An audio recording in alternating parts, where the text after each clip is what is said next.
Bueno, ahora vamos a ir preparándonos para la conferencia principal que va a estar a cargo de Mel Ainscow.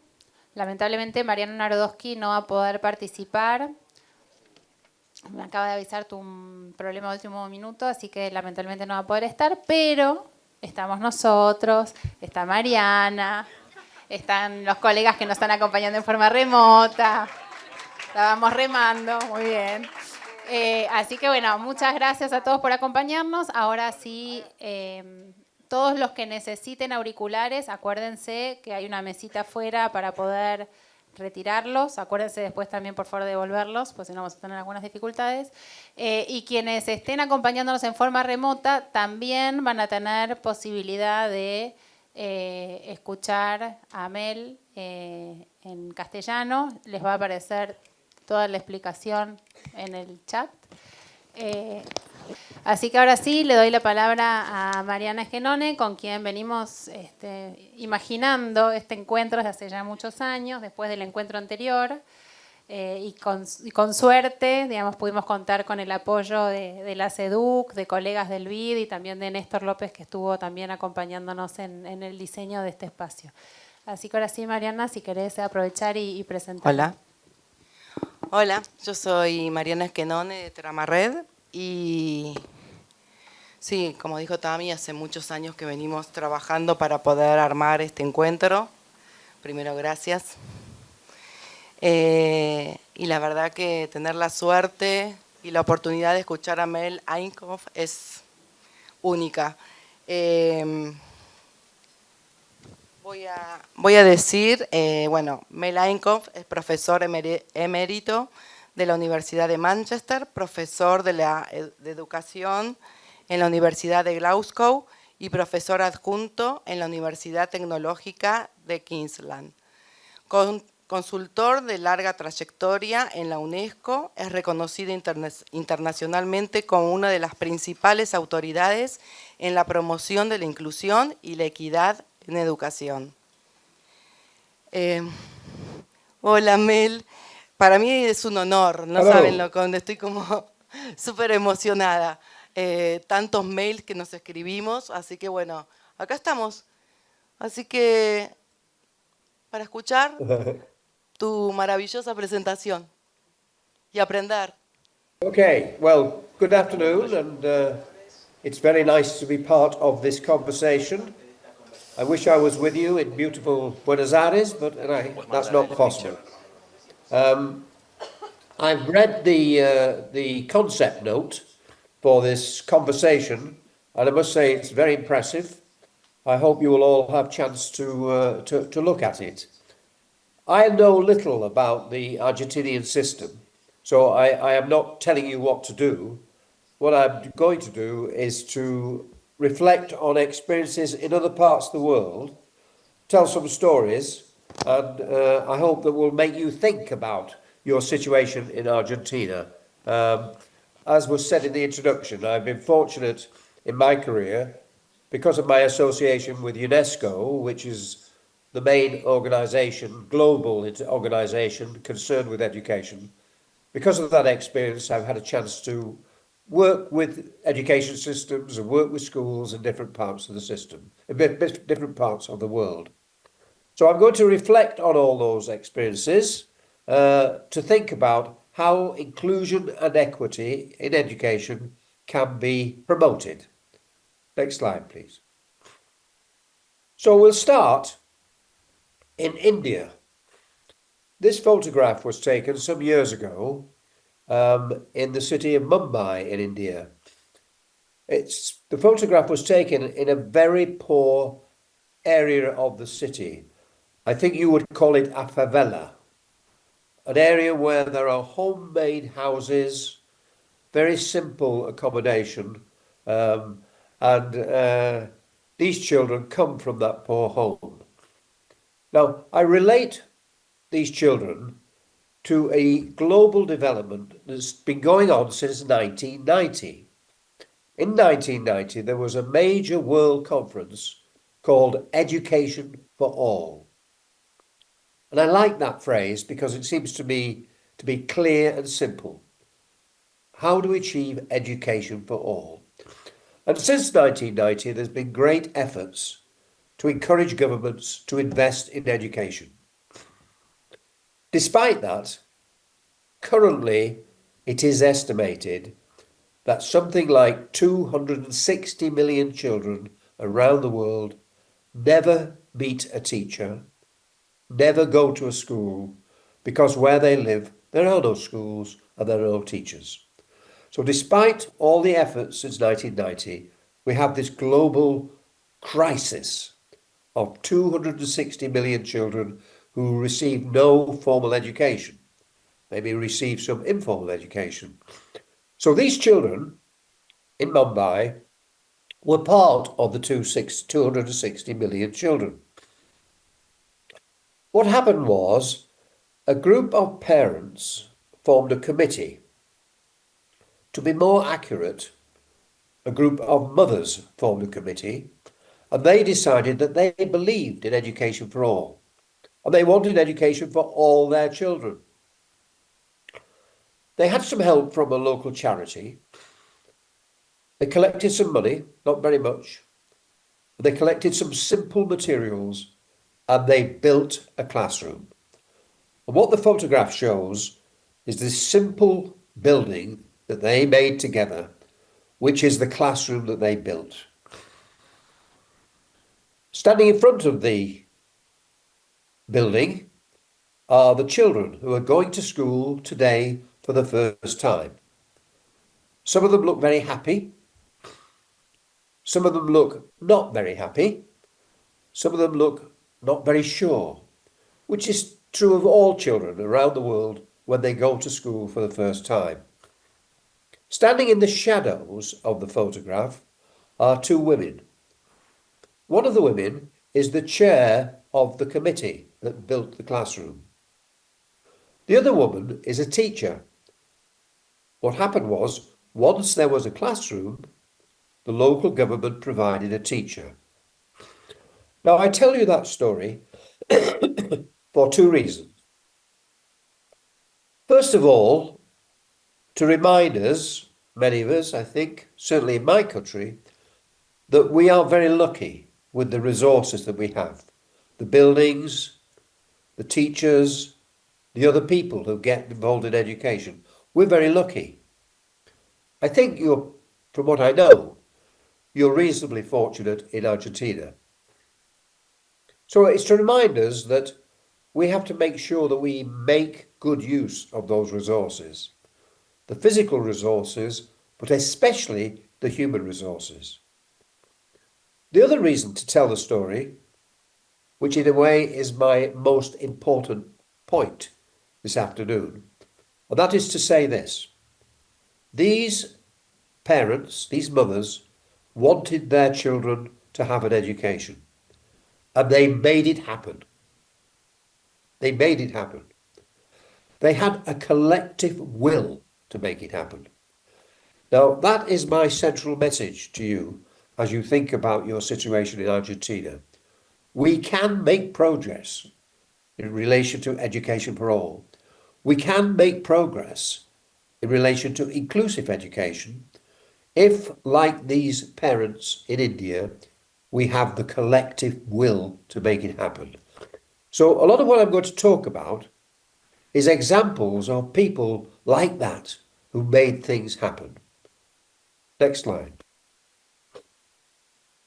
Let me just briefly then explain the international situation. Following on from 1990, Education for All, there's been a whole series of international developments. And these developments came together in 2016, when the governments of the world, almost every government, including yours, including mine, agreed 17 Sustainable Development Goals. And these goals now are guiding the efforts of government. Sustainable Development Goal 4, which is marked on the screen, is about education. And the argument that's been put forward is that if you make progress with relation to education, That will help the other 16 development goals. It will help economic development. It'll help social development. It'll help health development. In other words, education is the pathway to better societies, to more democratic societies, if you will. So Sustainable Development Goal 4 is the major headline in terms of what we're here to talk about today. Next slide.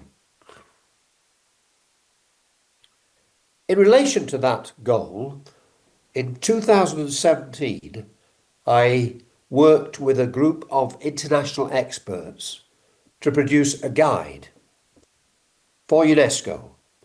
It's called A Guide for Ensuring Inclusion and Equity in Education. It is available in the Spanish language, and if you go to the UNESCO website, you can download it free, and it offers a framework that can be used to review a national education system or to review a local district education system. It consists of a series of indicators and questions that can bring people together to review where we are and to decide where to go next. The group of experts that I work with agreed this motto that's on the screen. What it says is, every learner is important and every learner is equally important. So that's why we're talking not just about inclusion, we're talking about inclusion and equity. And I take equity to mean fairness. So this is the question. How can we develop education systems that will include all children and where all children are treated of equal importance? Next slide. So that's my question that I want to reflect on here this afternoon. How can we promote inclusion and equity in our schools, particularly for you in your schools in Argentina? Next slide. So I'm going to take you on a rapid tour of schools and classrooms around the world. These are places that I've visited that lead me to tell stories and reflect on what I've learned from these stories. What you're going to hear about is how creative people, teachers and others, are finding ways of including all children in their schools. So I'm reflecting on these stories to make you think. But of course, they're not about Argentina, they're about other places. Now, some of the things I say may be a little bit uncomfortable. It's a bit like when you go on the plane on a journey. Those of you who've been on a plane will know that sometimes the pilot will say, fasten your seat belts. There may be some turbulence. So as we go on our journey now, sometimes there may be turbulence. I may say things that may disturb you or challenge you. And at that point, you have to fasten to your seatbelts. Next slide. So the first place we're going to is China. As part of my work with UNESCO some years ago, I made a number of visits to China to help with developments in that massive country. On my first visit to China, I was given a very warm welcome. It's a very welcoming country. And it was explained to me that I was going to be introduced as an international expert. And I was given a book in English about a handbook on how to be an international expert. I found this idea a little bit uncomfortable. The idea that I would be introduced as an international expert, the kind of expectations that raised. Anyway, I arranged to visit some schools. And when I went to the schools, I took some photographs. And you'll realize I'm not a very good photographer. These are amateur photographs. Fortunately, I went to the schools with an interpreter so that I could understand something of what was going on. The first thing I noticed in the schools I visited was that at that time, typically, there were 70 children in the classroom. 70 children. Now, in my country, in the United Kingdom, if we have 30 children, we think it's a lot. We get very angry about it. But here now, I'm faced with 70 children.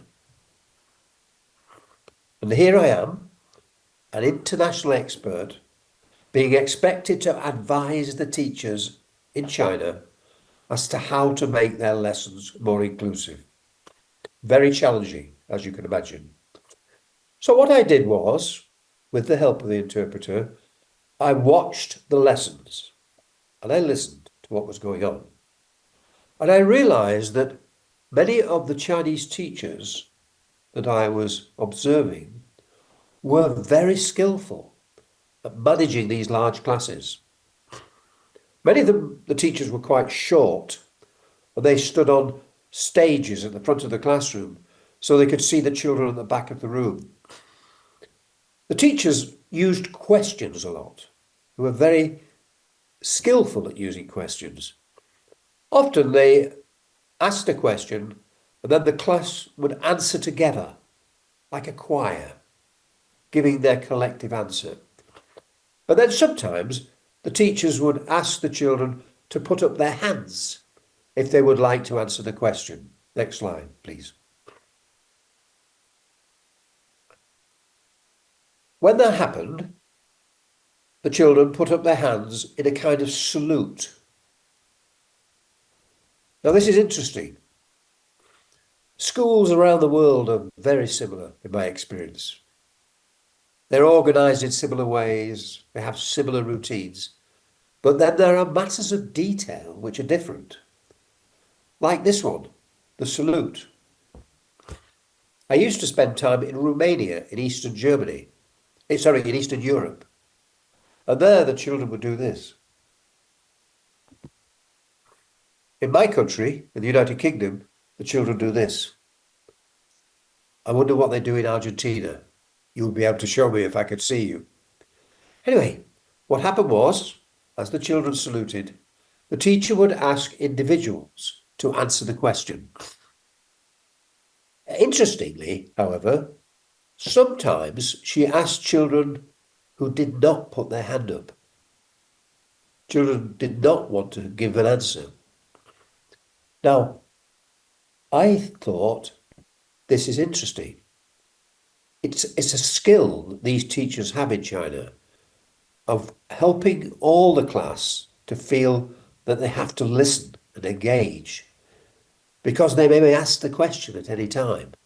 A simple technique that encouraged the children to engage and listen and take part in the lesson. After the lessons, I got to talk to some of the teachers. And I said to them I was interested in how they organise things to make sure that all the children are included in the lesson. And they talked about how it was a requirement in their schools that the very successful children had to help the other children to keep up. Again, they used a kind of military type language.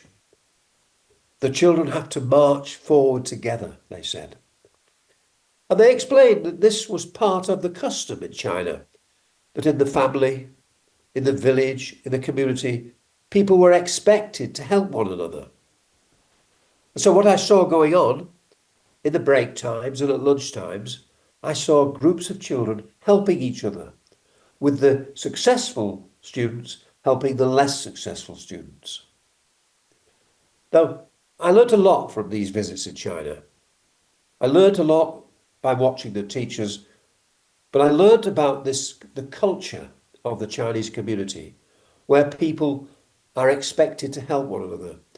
Sometimes in the evening, if you go in the cafes, in the big cities, you'll see children meeting in coffee shops or tea shops or maybe in the station, because many of them live in quite small, crowded apartments.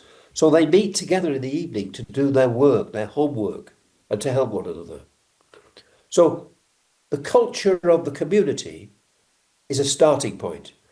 You see, in my country, parents don't say to their children, go and help the other children. Quite the opposite. They say, go to school and be the best. Make sure you get the best marks. So we don't have that tradition. Next slide, please. So a very important lesson I started to learn in China, and then I learned about it in other places, including my own country, is that when you want to develop inclusive practices, the starting point is with what already happens in the school. It's not about bringing things from outside, although I'm not opposed to that. Most importantly, it's about making use of the expertise and the style of teaching that's there in the school. And my experience tells me that schools always know more than they use. In other words, on any day, in any school, there is more skill, more expertise, more creativity available than is currently being used. So the starting point for the development of more inclusive practices is with the knowledge and the skills that are there in the school.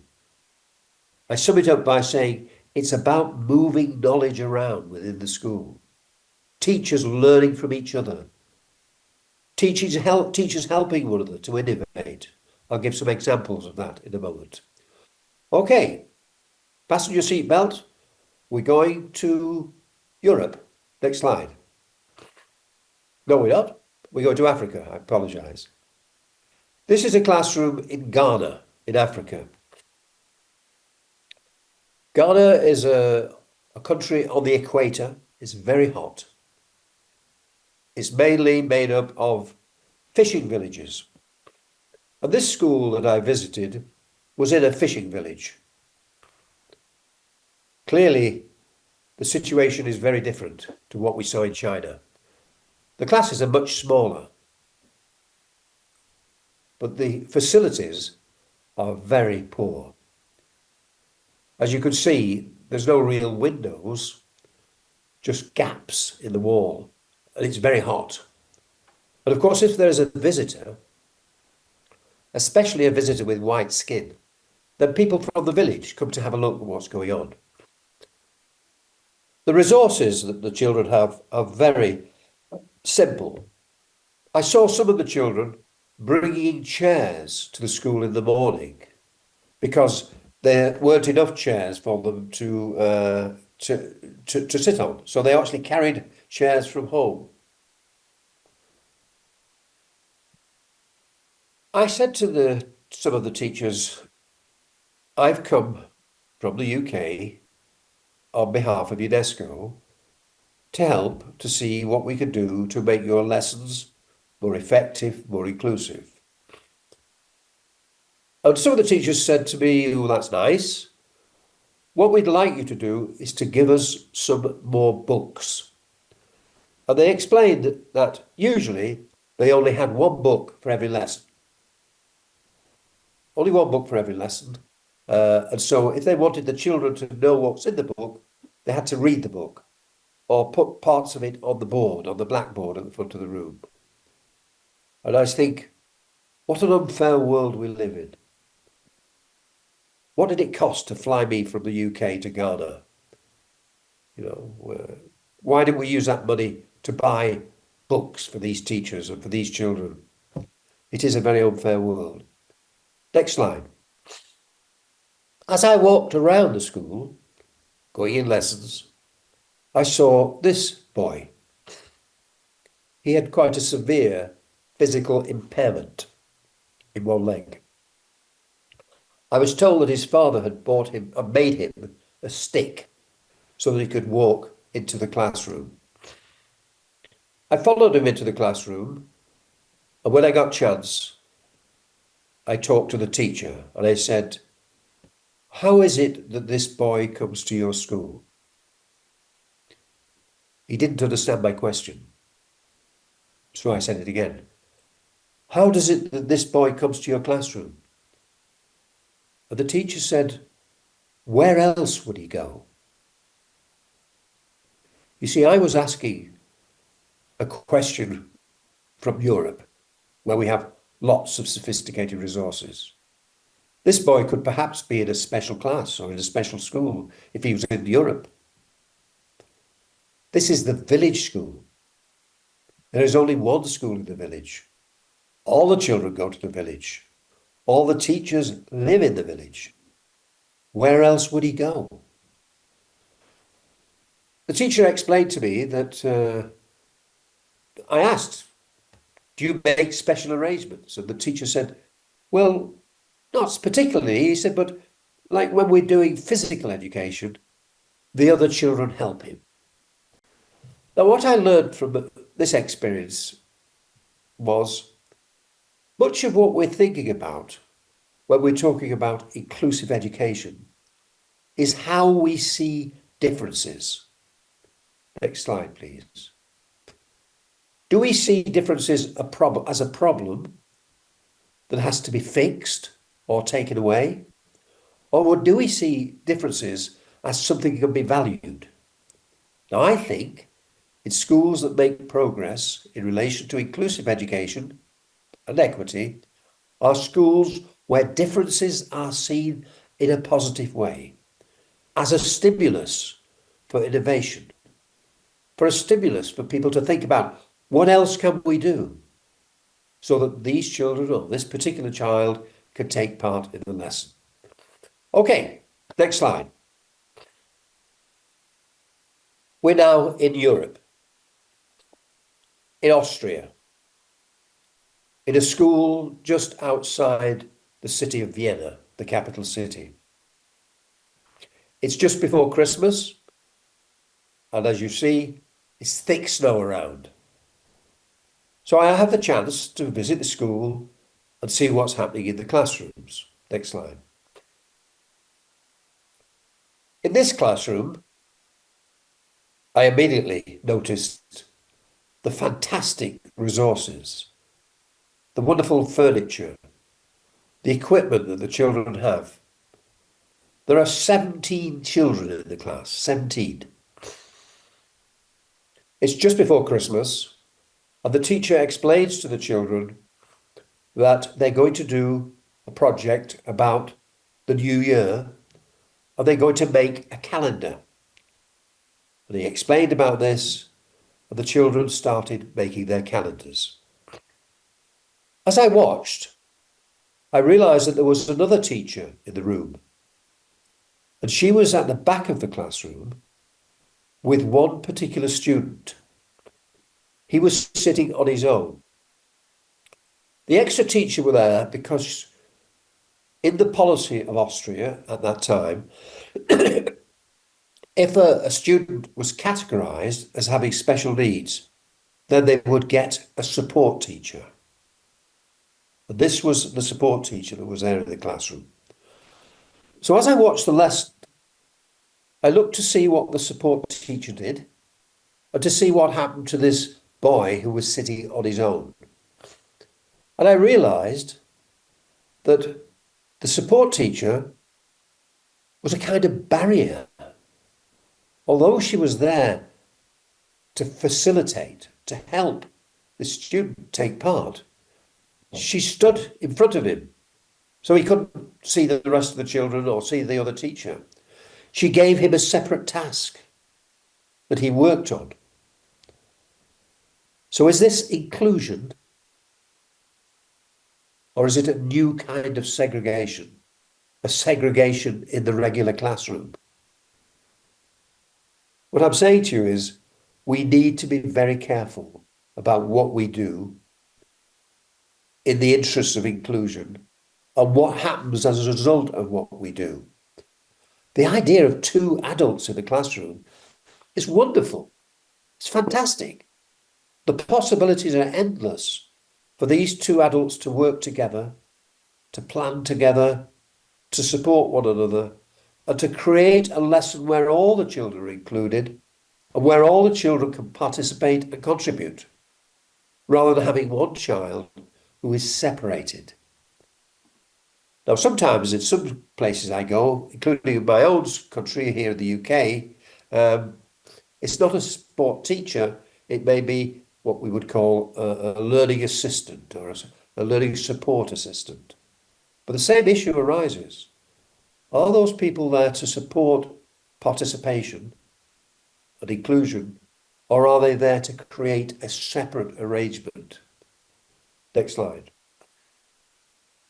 So out of that kind of experience, I come to a key issue in order to develop more inclusive ways of working in schools. We have to identify and address barriers that are making it difficult for some children to participate and learn. Now, I need to explain to you what I mean by barriers. The curriculum can be a barrier if it's not designed with all children in mind. The assessment system we use to celebrate progress can be a barrier if it doesn't celebrate the progress of every child, some of whom may be making quite slow progress. Our teaching methods can be a barrier if we don't know how to design a lesson where all the children can participate and contribute and learn. Some of the most difficult barriers, of course, are in our minds. If we don't believe it's possible to have a lesson, a classroom, a school where all children can participate together, if we don't believe it's possible, it won't happen. Now be clear, because this is crucial to my explanation. I am not talking about barriers within children. That's the old thinking, sometimes called the medical model. The thinking which says if some child is not participating and learning, something is wrong with him or her. That's the old thinking, the thinking of special education. I should explain, I was a teacher in special education. I was a director of a special school in the United Kingdom. So I come from that tradition, and I had to change my way of thinking. So this is not about barriers within children, possibly barriers within families. It's about contextual barriers, things that we can do something about. My experience has been that schools that make progress are inquiring schools. They're schools that are constantly saying, why are some of our children having difficulty, and what can we do to change the situation? Okay, let's move on. Hope you're staying with me on my journey. Next slide. This is a classroom in the Socialist Republic of Laos. Laos. It's a small country trapped between Vietnam, Thailand, and where else? I can't think of the name. Anyway, a small country in that region. It's a very isolated country, or it was when I went there some years ago, because of its strong kind of communist tradition. I was watching a lesson in a school in the capital city of Vientiane. It was a lesson led by a young male teacher. He had drawn a picture of the local area, showing the nature, trees, flowers, plants, birds, and so on. And for the first part of the lesson, he talked to the children about his picture, and he explained. After about 10 minutes, he said to the children, now, I want you to talk about this question. He wrote a question on the board at the front of the room. I want you to work in your groups discussing this question. Immediately, the children turned around and started talking in their groups. It was clear that they'd done this before. They knew how to do it, because he taught them how to do it. Next slide.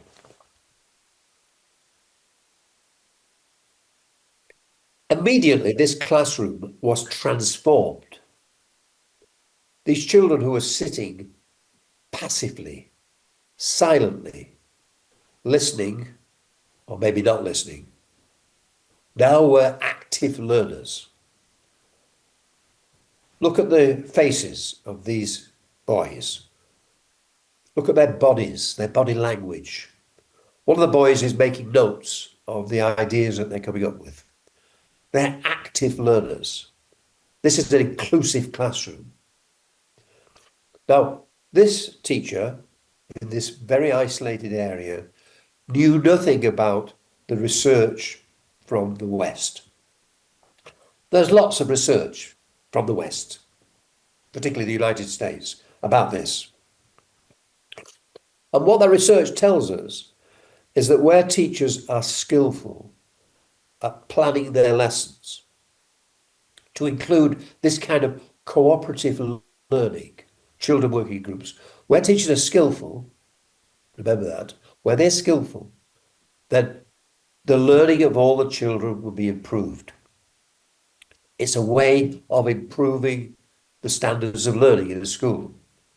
But then there's other research which is about inclusion, which research which says if you want to integrate a new student into a regular class, you need to put them into a classroom where this kind of thing goes on.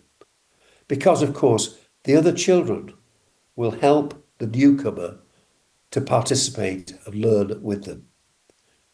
If, on the other hand, it's a traditional classroom with children sitting in rows and not talking very much, then, of course, it's very difficult for the newcomer. The important point of this argument, of course, is I am talking about a method that will improve the learning of all children at the same time as creating a more inclusive learning environment. So it leads me to argue that inclusive education is a way of improving education systems.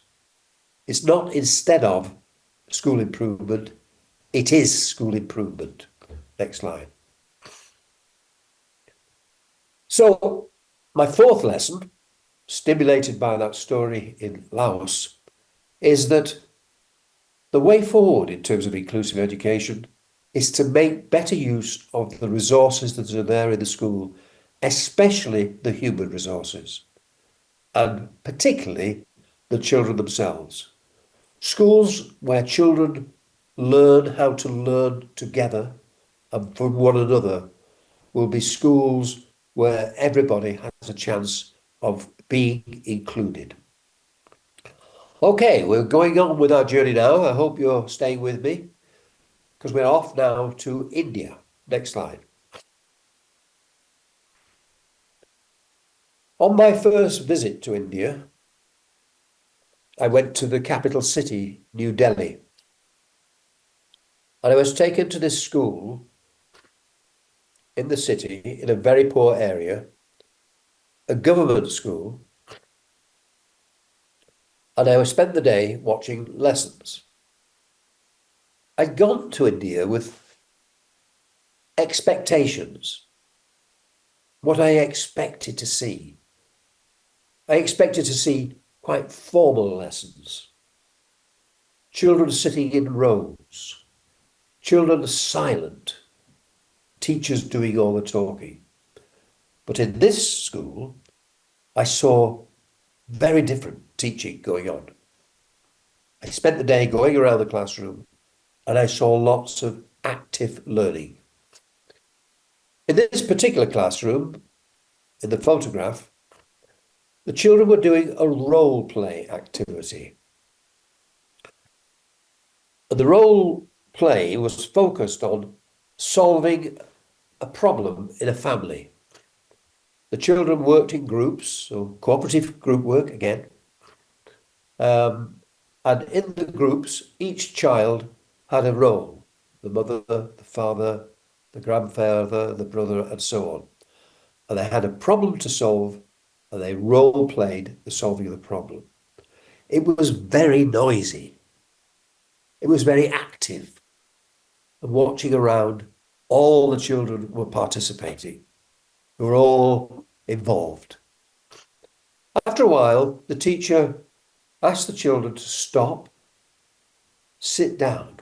Next slide. And then she asked them, in turn, to explain to the rest of the class what they had been learning about. So the children took their turns to explain about what they had learned in their groups. So here was another example of teachers who did not know about the formal research in the West, but had invented inclusive practices because of their own creativity and their own commitment. They knew that in classrooms where children learn from one another, it's going to be easier to include all the children. They also knew that sometimes children can teach one another. So these children are actually now the teachers. Again, we know from research, this idea of children teaching what they've already learned before is a way of helping to deepen their learning. At the end of the day, I had a meeting with the teachers, and I told them how impressed I was with what they were doing. I congratulated them. And I asked them how they had come to do all this very active learning. And they explained that a new school director had been appointed about a year earlier. A woman, they called her Madam, rather formally. Madam was the school director. And they explained that Madam had introduced a number of new policies. One of the policies was that once a month on a Saturday morning, the teachers would come back to the school for workshops. And I was fortunate because at the time I was there, I was able to visit when one of these Saturday morning workshops were taking place. Next slide. At the workshop, the school director led the teachers in a discussion about the challenges they were meeting in teaching all of their children, particularly those who were having difficulties in learning. But the teachers explained it's these workshops where we come up with new ideas, new ways of working. The workshop was led by the school director, Madam. They also had a consultant from a local research institute. Around the school were lots of lovely posters that had been created by the teachers at the Saturday morning workshops. Can you move the slide on, please? The picture shows some of these posters. The woman in the red sari, that's the Indian dress, is Madam, the school director. The other woman is the consultant who helps the school. Now, here's another example of what I'm trying to explain. How creative people find solutions to the challenges that they are experiencing, and that often those solutions are similar to the ones that come from formal research, mainly coming from the West.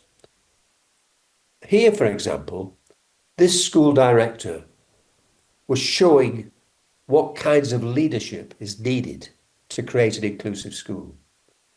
She's creating workshops in the school where the teachers are planning together and solving problems together. She is the leader of those workshops. She's showing that it's important for her. She's also showing that she values the knowledge and expertise that they have, which she wants to make better use of by bringing the teachers together in workshops, which are providing professional learning for her colleagues. As I talked to the teachers, they said, but it's not just the workshops. We've learned that if you want to experiment with your teaching, sometimes you need to have help with you in the classroom. And they said, well, so sometimes two of us will teach the same class. We'll be there together, we'll plan the lesson, and we'll teach it as a team in the classroom. And immediately, of course, I had a question. Some of you may be thinking about this question too. My question was, how do you find the time? How do you find the time for two of you to be in the same classroom? And they explained that it was a problem. Sometimes the school director, madam, would come and take one of the classes to release the teacher to go and work with her partner. Another example of leadership in action. Leadership which frees time so teachers can develop more inclusive practices. But they said that's not the answer really, because madam is very busy and it's a big school. So we've had to find other ways of being together in the same classroom. One of the things they do, they explained, is that sometimes we will put two classes together so that we can team teach. And I said, well, I don't understand how you do that. It's a very crowded school. You have 45 children in every classroom. How can you have two classes together? And they said, well, it's difficult. But what we do sometimes is we go outside. Next slide. Again, I was lucky. I saw an example of this. Two classes together, about 90 children, with the two teachers who planned the lesson together, who are there providing support to the children, but support to each other, and learning together. So the development of an inclusive school is not just about the learning of the children, it's about the learning of the adults as well. Next slide.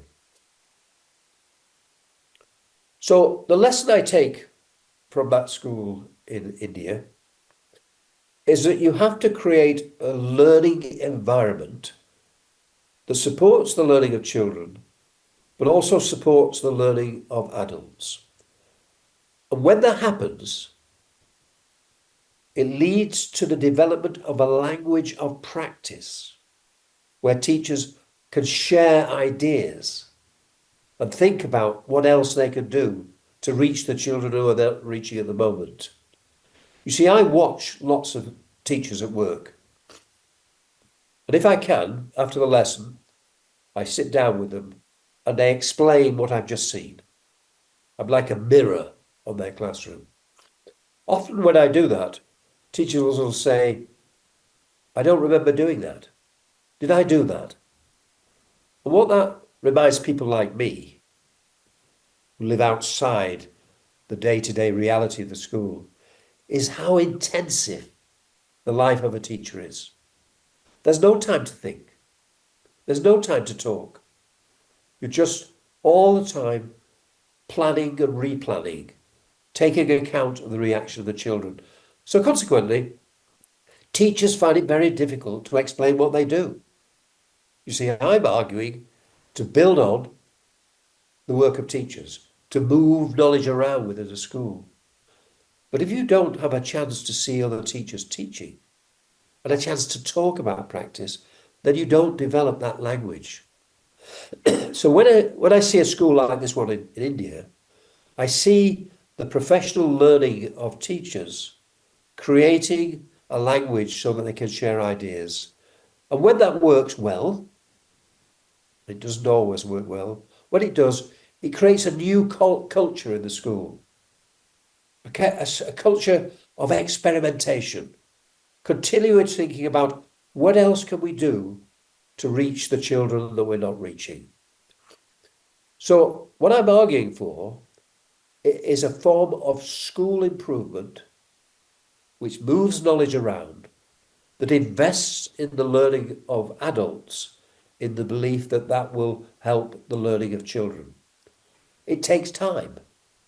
And to those of you who are in senior positions, school directors and so on, I say to you, if your teachers don't get a chance to see one another working, like that school in India, then you're not getting the best out of your workforce. You have to create an atmosphere, a culture that allows teachers to learn from one another. Okay, the last place on our journey. Next slide. We're in my own country now, in the United Kingdom. And I work usually with networks of schools here in England on the kind of approaches that I've talked about. In one of our projects, we have a network of schools. And the schools that have formed trios, they call them learning threes. And the idea is that these trios of schools will support one another in developing more inclusive practices.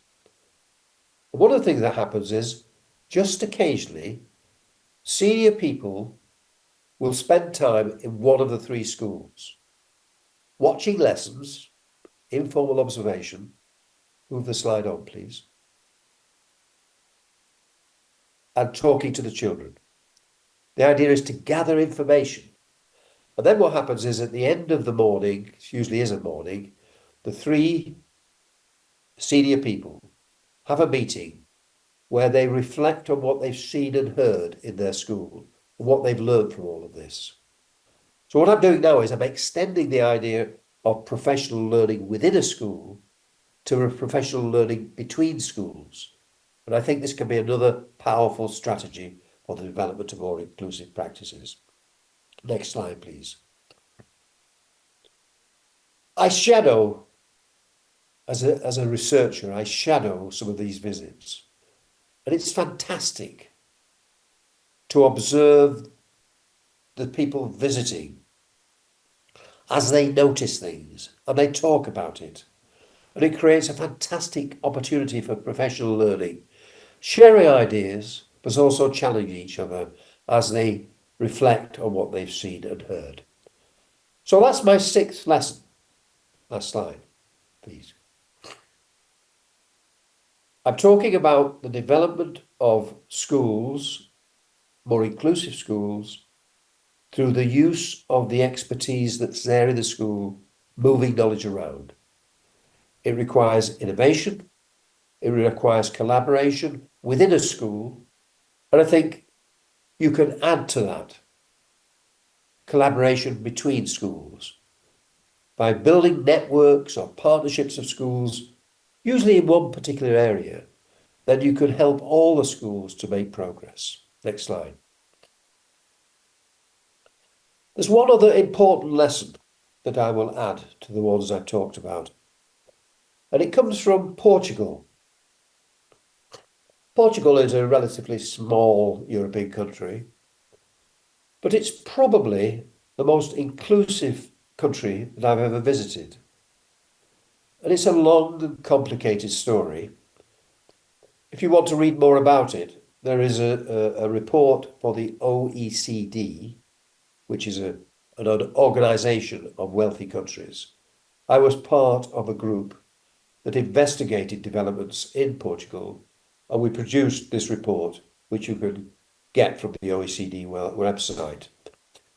And with my colleagues, we visited schools, we talked to children, we talked to teachers, we talked to families. We tried to find out, why has this country made so much progress? It's a complicated story, and I can't tell you the whole story this afternoon. But a few things stood out from our research. The first thing is that in Portugal, inclusion is not seen as a policy. It's a principle that informs all policies. It informs the policy for the curriculum, the policy for assessment, the policy for teacher education, the policy for budgets. All the policies are informed by the principle of inclusion. They have another principle that's very important and very challenging. They argue you do not have to categorize in order to intervene. So they avoid labeling children as far as possible. It's impossible to do it completely. But they try to avoid labeling children. And they say, let's treat all children as having the same needs, and then we find different pathways to take them forward. The system is very democratic. Schools work in clusters, what I've already argued, school-to-school partners. So the local clusters of schools who support one another. The specialist expertise that used to be in the special schools, they've all been closed almost 20 years ago. The expertise of special teachers, psychologists, speech therapists, they've been moved into the clusters. So they're there to support teachers in developing more inclusive practices. There's a strong emphasis on participation. School directors in Portugal are elected by the local community. And they're elected for 4 years. And at the end of that, they may be elected for another 4 years, but then it's finished and somebody new comes along. So there's a strong sense of the schools working together, but also working in their community. Now, it's very difficult to replicate that, to take that idea and use it in the United Kingdom or use it in Argentina. But the principles are very helpful. You know, inclusion as a principle, not a policy. Avoiding labeling. Teachers working together. The voice of children. Many of the most interesting things we heard in Portugal were from the children themselves, who talked very warmly about why they liked being in an inclusive school, why they liked working with children who were different to themselves. So it's a principle that guides everything. Next slide.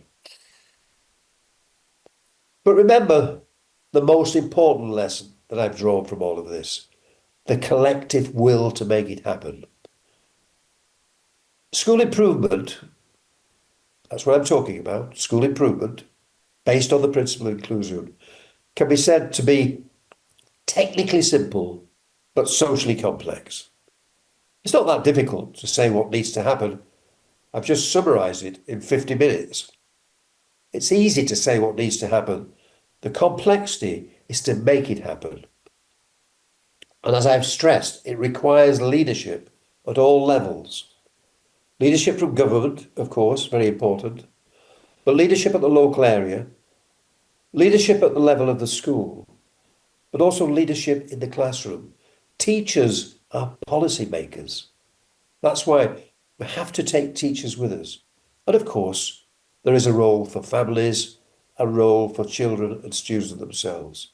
So it's the collective will to make it happen. Last slide.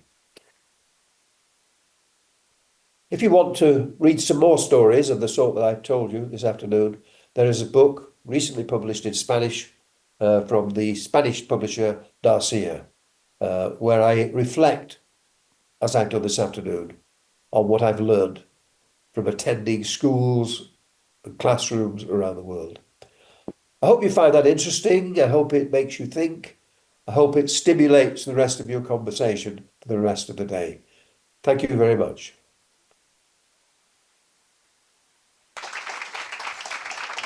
Thank you, Mel. Incredible. Mi inglés es hermoso. Hablo muy bien. La verdad que escucharte es como que mucho de lo que a veces uno pretende y busca llegar parece tan difícil y lo contás de una manera que parece que todo es muy sencillo y que llegamos rápidamente. Pero me parece que lo importante que rescato es hacerlo simple, hacer simple la complejidad, es más fácil poder abordarla. Y empezar con metas mínimas, yo siempre hablo de metas, para llegar a la meta que es la inclusión, vos hablás de que la inclusión es un proceso, me parece que es el camino para poder abordar eso.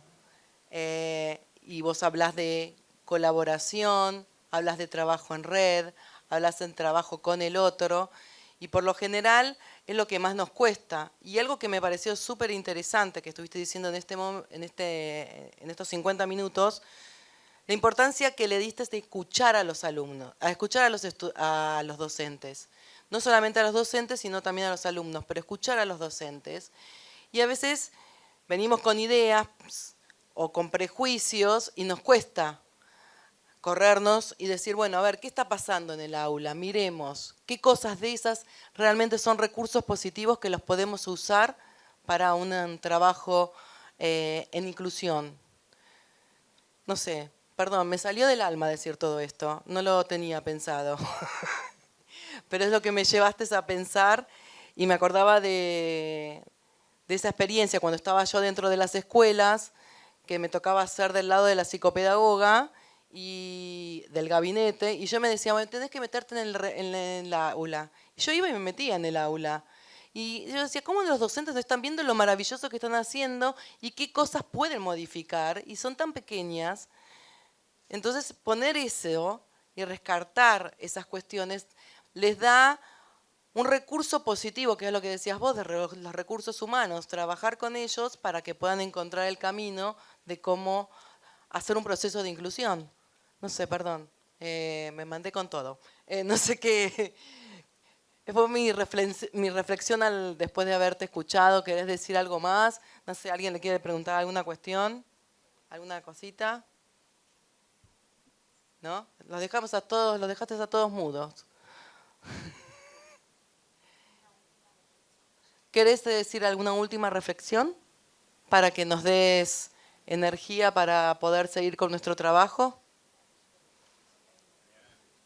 Ah, perdón, no te vi, Feli. Okay, well, and thank you for your summary. I found it very helpful. There is a sort of danger in this kind of discussion, and you picked it up, you know. I can make it sound simple, and in some ways it is technically simple. But as I said earlier, it's socially complex. That's why leadership, people who will make things happen, like those mothers in Delhi, people who make things happen, that's the crucial thing, really. And it is technically simple, but socially complex. So I hope the stories have made you think about your own work. I hope you'll go away from today rejuvenated and intended to make a difference. And I hope one day I'll be able to visit you in Buenos Aires or the rest of Argentina. I have some friends there, of course, and learn about what you're doing there. Then I can go and tell stories around the world of the developments in Argentina. So thank you very much. It is very nice to be with you. Mel, ¿te pueden hacer una pregunta? Hay una persona que te quiere hacer una pregunta en el auditorio, ¿puede ser? Okay, yes. Feli. Bueno, muchas gracias. Mi nombre es Felicitas Acosta, soy investigadora de la Universidad General Sarmiento y coordinadora de NORAC para América Latina.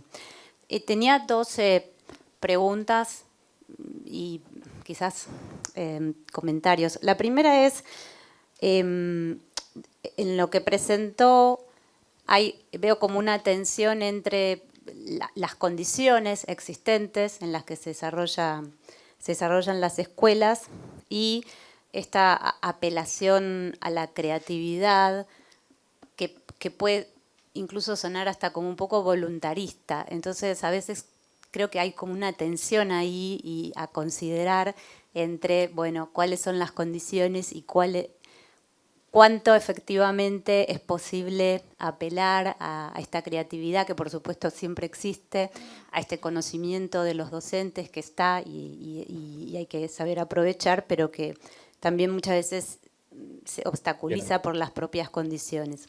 Y la segunda pregunta tiene que ver con si en su experiencia, porque las imágenes que mostró son todas de escuelas primarias, si tiene alguna reflexión sobre cómo estas lecciones podrían funcionar en escuelas secundarias.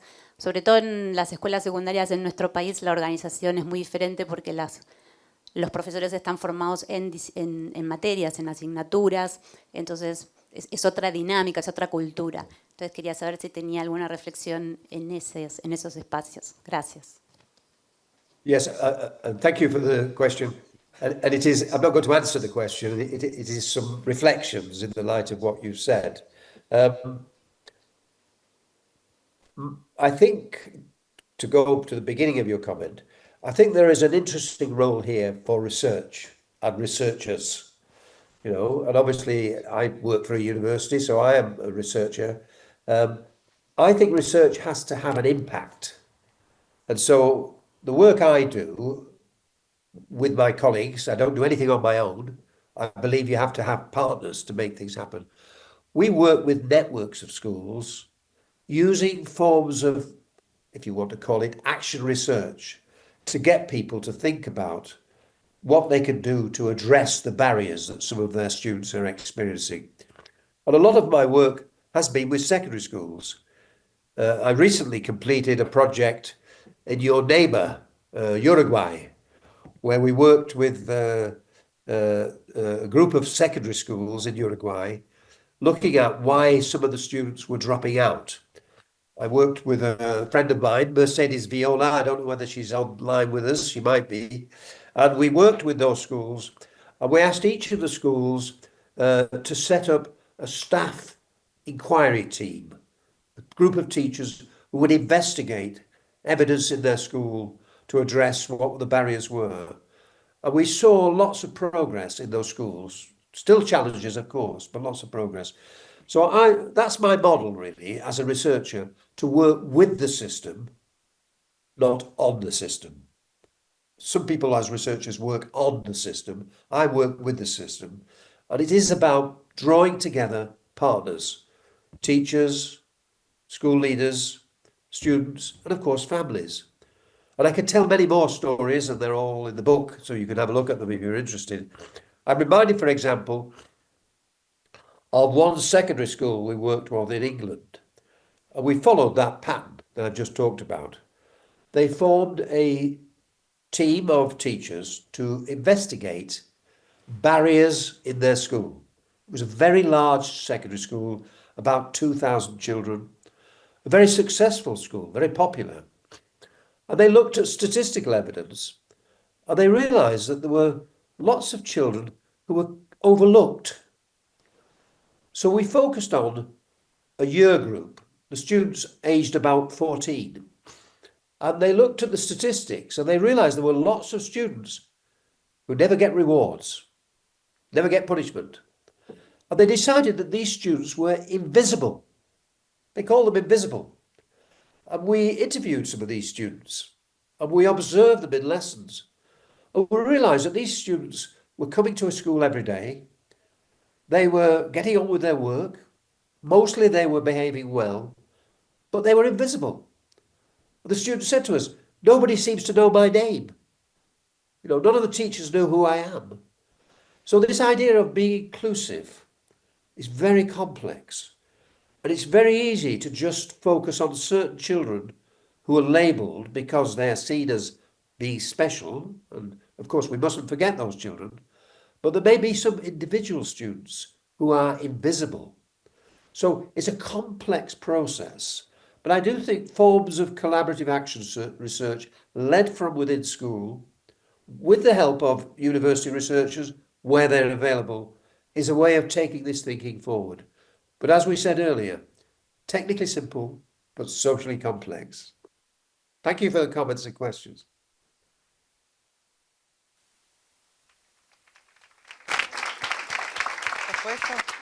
Muchas gracias, Mel. Increíble. Bueno, seguramente nosotros seguiremos trabajando y pensando en todo lo que nos dijiste y obviamente que lo simple es más complejo, obvio. Muchas gracias por todo. Excelente.